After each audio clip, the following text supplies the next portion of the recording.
Week left in the Texas legislative session and so much yet to be decided, including the state budget and property tax relief.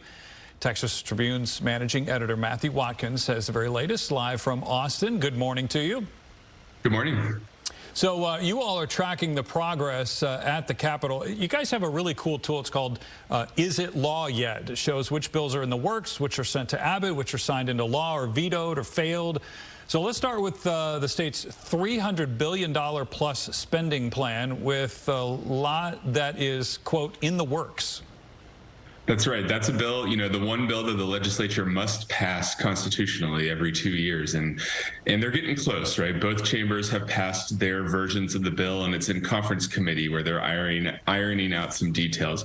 About many of those details have already been determined, but some big picture items related to school funding, and border funding and a few other things need to still be figured out between now and this week. That's not that unusual for this time of year. So I think a lot of confidence that at least in this area, they'll probably get something done.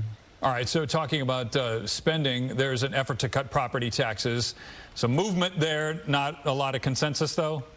That's right. Both chambers have passed their kind of version of their property tax cuts, but they're two very different versions. The Senate really focusing on homestead exemptions, thinking that's the best way to really save Texas homeowners money. The House, supportive of homestead exemptions, but also wants to cut or cap the amount that property appraisals can grow. The Senate really doesn't like that idea. The Speaker and the Lieutenant Governor have been at odds all session about what to do. We haven't seen publicly, at least, much progress there.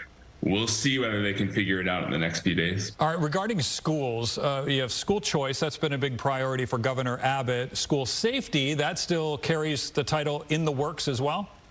That's right. School safety in the works. The House passed a bill that would require armed guards in every school. Yesterday, the Senate passed sort of a toned-down version of that without the armed guards, but requiring schools to bolster their active shooting plans.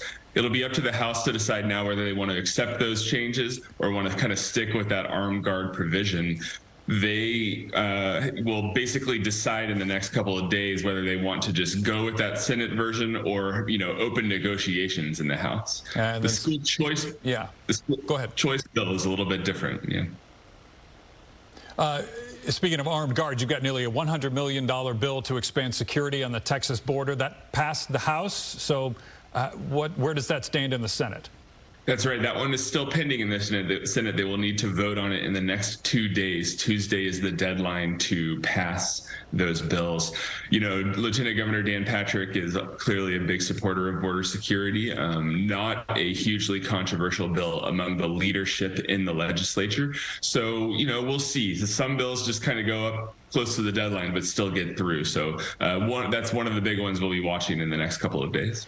Yeah, and one of the things we've also been reporting on is the talk of increasing teacher pay, not really going the way that a lot of educators were hoping that it would go. That's right. So, not as the huge permanent bonuses or teacher raises. There is a bill that has passed the Senate that's on the calendar of the House to consider tomorrow that would give a one-time $2,000 bonus to teachers, with teachers in smaller districts getting even more money. That one on the calendar for tomorrow. Tomorrow is the deadline to pass bills, and they usually don't get every bill down out by that deadline. So this is one that will really go down to the wire. We'll have to be watching, maybe even late into tomorrow night to see whether that one gets through the House. Yeah, so many details here to digest with all of this. You can find a link to the interview, but also a link to Texas Tribune's Is It Law tracker. It's pretty handy, and you can find that on our website, fox4news.com. Matthew Watkins with the Texas Tribune. Appreciate your time this morning. Thanks.